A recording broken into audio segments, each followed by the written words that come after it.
Hey, welcome to LinkedIn. I am going to get started with our LinkedIn Live. Good morning to those of you out in the West Coast. Here on the East Coast, good afternoon. It's another beautiful day, and I'm excited about the training where we talk about how to find points of contact at small businesses. I am just checking some of my tech here really quick. I'm going to turn off this little caption thing because it kind of drives me nuts.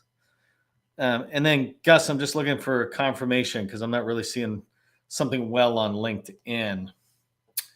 But we've got a lot to talk about, and I'm excited about it because I really want to go into today and the rest of this week on actually how to do things, right? I'm big into trying to driving down into finding people's names, et cetera. And that's what we're going to cover today, but we're also covering it all through the week. So looks like we're good to go on the chat and the technology. So I'm just going to get started here. Flip over to my slide. For those of you who don't know me, I'm Neil McDonald. I'm the president of the GovCon Chamber of Commerce, and I want to welcome you to my daily federal sales training where I teach you process and procedures for achieving success in the federal market. I spent 20 years, thanks Richard, I spent 20 years as a small business owner in the federal market, and since 2018, I've been teaching people just like you that government contracting is not a secret, it's just a process. When we follow the process A to Z, we achieve the outcome or the results that we're looking for. And that's what I want to help you with. Today, we're going to be talking about finding points of contacts, names, numbers, emails, finding points of contacts at small businesses when targeting an agency. When you're trying to get into an agency, one way to do that is through small business relationships. And so this is not going to be just about finding a bunch of names, but it's about finding the right people. And that's what I want you to keep in mind. One thing I'd like us to do as we get started here, and right before we get started, is if you're new in particular, I just want to let you know that if you're here at the training, especially because it's LinkedIn based is where I started from, I'm going to connect with you on LinkedIn, and Gus is going to connect with you. Gus Phelps is also on here. He's kind of the behind the scenes, and I'm in the front of scenes. We flipped a quarter, and I got the prize to be able to see you in person. But he and I connect with you, right? We want to connect with you. We want to build that relationship, but we also want you to connect with each other. This is a community. It's not just about sales training. Every day that you come to this live, you have a chance to meet potential teammates or to strengthen relationships that you have started to develop. And so if you're open to connections with other people in this community, in the chat, put open to connecting for me. Just let people know that you're open to connecting on LinkedIn, and then watch for the connections that come rolling in.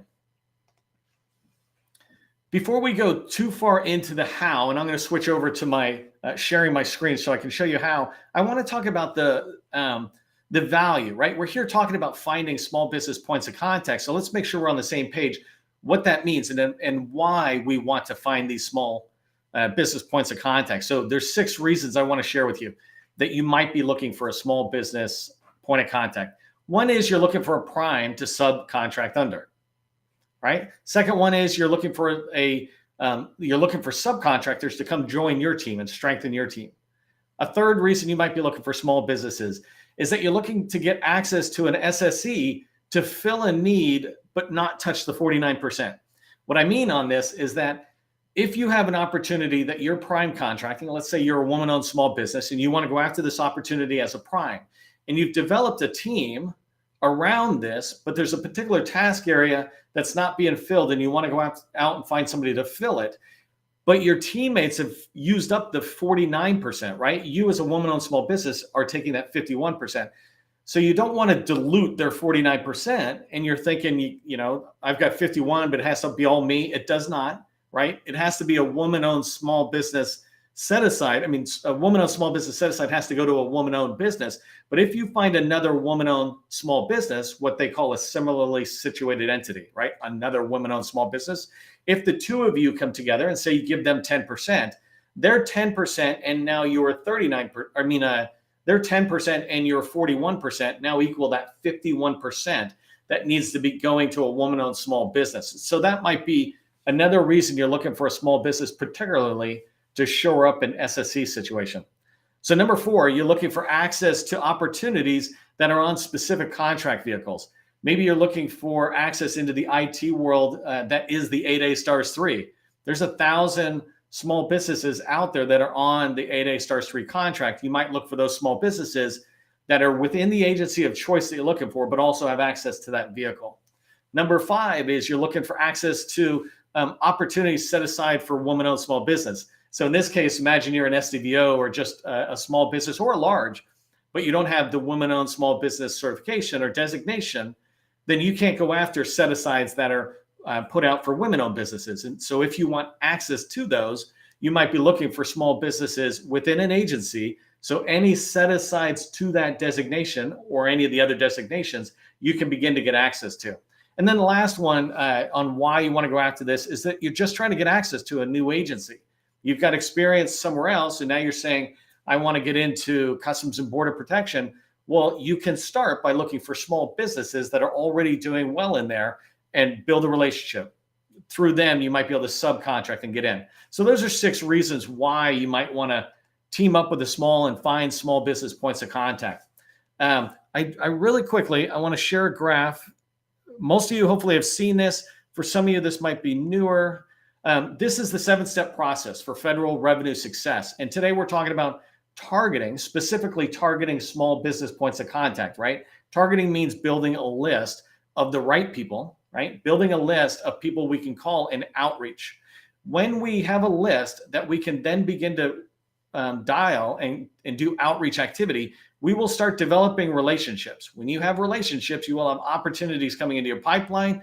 Opportunities in your pipeline will lead to proposals, and proposals will lead to sales, right? It's a circle of success, and you can achieve success for sure when following that process. And so I just want to put it in context of where we're at. But when you're targeting a small business, in particular, as we talk today's training, you want to make sure you're focused on your core competency. At the beginning, you might have seen a little ticker tape going across the bottom that says, put your company name and your core competency, 2 or 3 words, into the chat. And the reason I keep saying this is if you can say in 2 or 3 words what your company does, then you're focused on your capabilities. You're focused on your core competency. We do AWS, cloud services with Amazon Web Services, something like that. You can watch video number 19. It's how to prove your SME status. That's a previous training we have that we've done. And when you watch that one, you'll see a lot of tips on how do you prove your core competency. And in there, I really drive into focusing on one core competency. If you don't focus on a core competency, what happens is you'll spend time researching and getting to know, even maybe trying to build relationships with people who won't be able to help you, right? Just not at all. They're just unrelated to what you're doing, and you won't really be able to help them much. And so you want to focus for their benefit and yours on yourself and what you offer, so that when you start looking for small business points of contact, they're the right people to talk to. All right, so before you start looking for small business points of contact, and in order to achieve success in targeting, you need to focus on that core competency. If this makes sense, what I'm saying, and you're following along, put focus in the chat. Let me know that you understand that. It also gives me a chance to drink some water.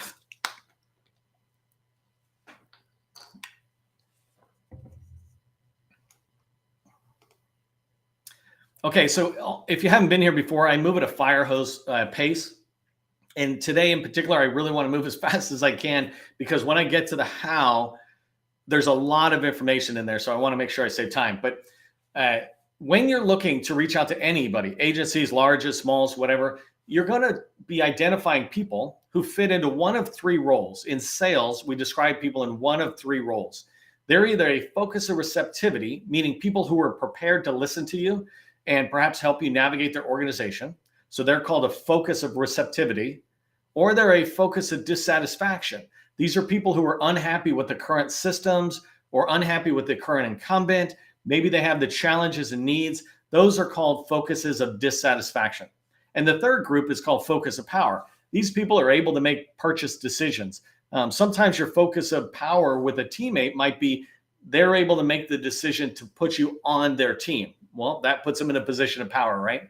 And so as we go forward today, I want you to think about some titles that people in a small business organization might have under those 3 roles. And so the first one is focus or receptivity, right? In there, I put business development managers or business developers.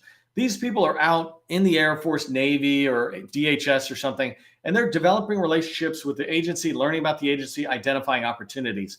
They are less about having a need in particular and more about just being willing to talk with you about their own organization, maybe talk to you about the Navy, as you'll see, I'm going to use today's example, but business development managers, pretty much anybody in a small, I would put down as a focus of receptivity, because it's just a different vibe or culture in a small business, especially like when you're under 20 people, when you're under 50 people, there's a different vibe. People are still having, Friday happy hours or something. But when you get to a larger and larger company, they have less of that. Yes, they have cliques that do that, but really at a small company, they're still having all hand meetings where literally all hands are there. So many people in the staff are willing to introduce you to Sally, who's in charge of this, or John, who's in charge of that. But my favorite small business focus or receptivity is the owner. The owners of the company are still these people. And in this case, I'm talking generally with companies 20 million and below. I know many owners who own $40 million a year firms who are equally receptive and open. But often I find those people at that stage are just super busy, and it's harder to get them to be receptive. Not because they don't want to be, but just because they're super busy. But when you look at $20 million and below, small business owners there not only are willing to chat, but they remember what it was like to be a small business. And so if you're an owner talking to an owner, that's a very receptive thing. And if you're just anybody talking to the owner, they're willing to talk with you and direct you to a direct report. So those are titles there: BD manager and owner, and then pretty much everybody. Focus of dissatisfaction. Two roles I really want to point out: the capture manager and the proposal manager. Both those people have needs. Right? The capture manager is trying to build a team. Proposal manager is trying to write a winning proposal.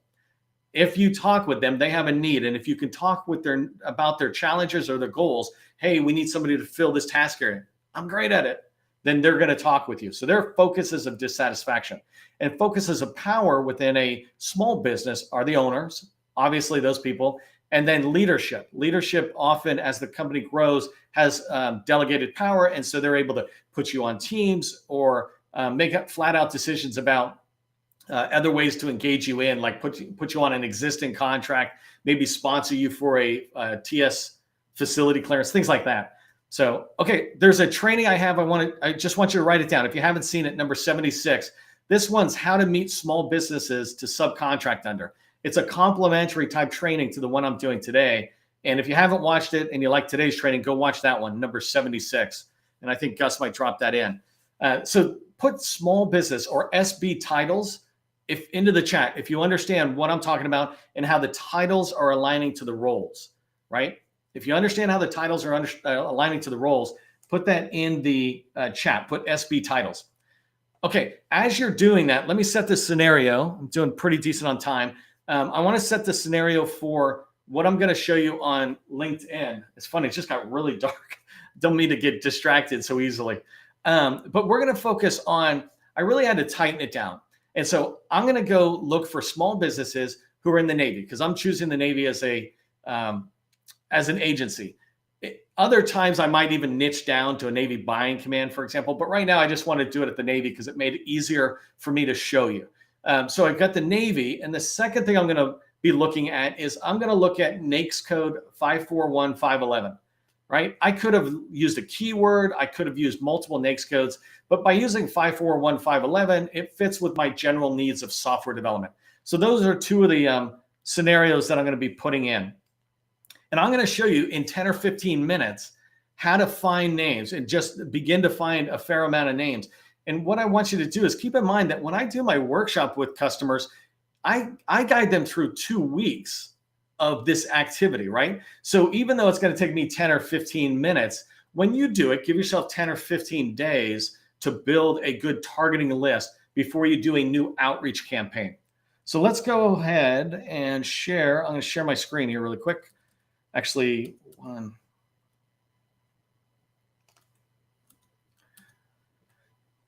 Okay, so gotta find my share.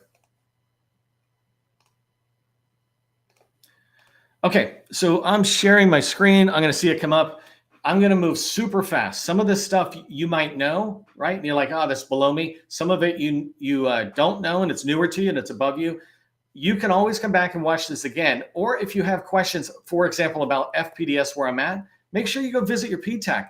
They would love to sit there and help you with training specifically on how to use SAM's reporting tools or FPDS. I like FPDS, right? So I could have gone anywhere. but I'm going into FPDS because I want to find small businesses who are successful at the Navy that I might begin to outreach to. And so really, I've already got a lot of this done so I can move pretty fast, but I'll show you what I did. Over on the right-hand side here, you should be able to see the search criteria. And if you look at it, let me see if I can zoom in just a little bit for you. If you look at it, I'm searching the Navy, like I said, and down at the bottom, I'm searching the NAICS code 541511. And then I said, I want to find set aside type small. And I chose the last few years as a way to just filter down what I'm looking at. So the last 2-3 years is fine.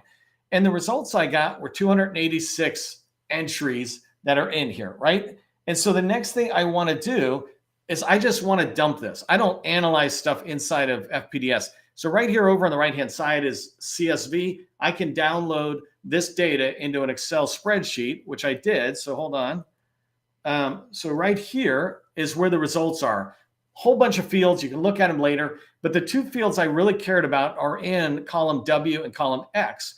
And they're the UEI and the company name. And the reason I'm pointing it out to you is because really quickly, I created a new column and just added the UEI and the company name together, because I know when I do research, those two pieces of information are what I want more than anything as I go look for names and numbers. So the second thing I do after I create that column is I then created a pivot table. And if you don't know how to create a pivot table, by the way, very quickly, you go to Insert and Pivot Table in Excel. Definitely go to Google to learn how to do it more. But when I come over here, this is a pivot table if you haven't seen it before. In the right-hand side, I can do some magic. But basically what I said is, I want you to take the parent and put it in the rows. So the parent company. And then I want you to take all the action obligations. So you can see it over here. Sum of action obligations and the row label there, that's the parent. And so basically what I'm doing is saying in column A, put all the company names, and in column B, sum up any awards they've had into one single number. This is kind of ugly for me and I can't really do much with it. So I copied it and I created another sheet right here called sorted. And when I go in there, I dumped it in here so that I could make it look cleaner, right? I just cleaned it up by putting dollar signs and other stuff. But then I sorted this by the amount of money somebody has won. I figure as long as I'm reaching in and I don't know any of these people from Adam, then it's probably best for me to just start with whoever's winning the most. And so this company information delivery systems is winning the most, it looks like, from my search. So I'm going to reach out to them. These columns, I just quickly put them in to show you when I do my own research, you'll see how I'll find this out in a second, but I quickly just decide whether they're a HubZone, a woman-owned, 8A, et cetera, and put check marks in. And in this exercise that I'm doing, I'm instantly building a list of companies and knowing whether they're in one of these categories. If I want to go after set-asides in these categories, I'm building a list of potential companies that I can work with. As I do more research, I can decide whether these people stay on the list to outreach, but this is a good start.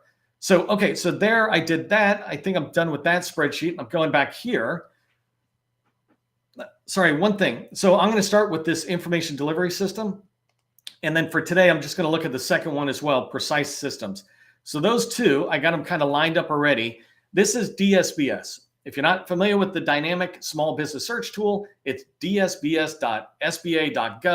And kudos to SBA for making this tool operate so much faster than it has in years. So I'm really happy that they've done that. It's working really well. But in here, what I'm looking for is a couple of things. Right away, if I scroll down, I don't want to show you all of DSBS, but right here is current principals. And I can see that Steve Randolph's the president. And right here, I see there he is as a point of contact. There is his phone number. And right here is his email address. I've instantly got the name of the owner in there. So I got a focus of receptivity and a focus of power in there. The next thing is I see 3 other people. And I will tell you, I already tried to do some of this research and I couldn't find Buddy. So I'm not going to walk through that with you. But I did want to show you how I try to go look for Brad Myers. And so one of the first places I might go is to their website. So I'm going to click on their website link there. It brings up their company page. And I'm looking in here, and I've already done this, but basically I'm looking for somewhere where it says, who are these people? And right here, I found during my research that here's this guy, Brad Myers, who I know is a VP. He's right here. Here's his phone number and his email. Or I reverse it. Here's his email and his phone number. So within 5 minutes, I was able to identify a company, identify 2 points of contact in there. Now, in my research, it was actually pretty hard to find more people in here. So I'm not going to spend a lot of time with this company, but you can see how fast with one company, I got a couple of people. So let me shut this now, and I'm just going to reverse this so I don't lose it. And I want to come back to the second group. So this second company was called Precise Systems, and this one's a little more exciting to me because they're much larger. They're a small business. Let me jump down really quick. Whoa, sorry. So right here, if you've never done this before, you can see where it says yes and no's under whether it is a small business in this column. I like this because it tells me this company has graduated out of small on some NAICS codes, but not on others. These people might be open to working with me for whatever reason, right? So coming back up here, I see Tom Curtis as the president, but I also noticed that Angela is the point of contact. So I'm going to go in there and try to find out what they have to say about themselves. So I'm going to click on Go Precise. This is their website. And inside of here, I'm just navigating people's websites. By the way, quick sidebar, watch how I'm navigating this company's website because it's no different than any other market researcher or buyer. When they come to your website, you want them to be able to find information fairly fast. And so I'm going to click here. That one's just a bunch of small things. Oh, look at that. It says suppliers though. I'm going to click on that because I'm a supplier.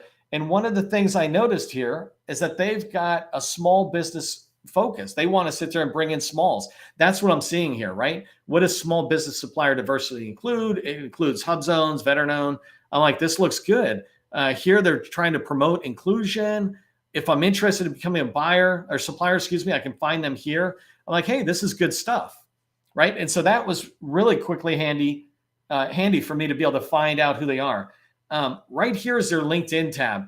Every single time I look at a company, I'm going to look at LinkedIn. So I'm going to open that right there, and we'll come to that in 1 second.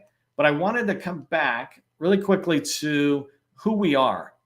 When I look at who we are, I'm looking for leaders. Are there people in here I might be able to find who are in the sales side, or how are they defining their leaders? And so I'm looking down here. I'm just trying to see. They've got a lot of stuff in here.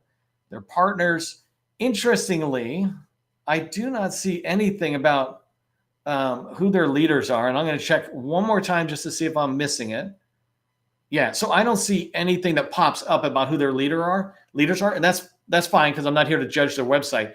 But let's go over now because I still have this lady, Angela Rothwell, in my mind because she's a point of contact. But when I come over to this company, I can see that they have 416 employees in here. So I'm going to click on this. And I'm going to go back because that's not where I wanted to go. I wanted to go to people.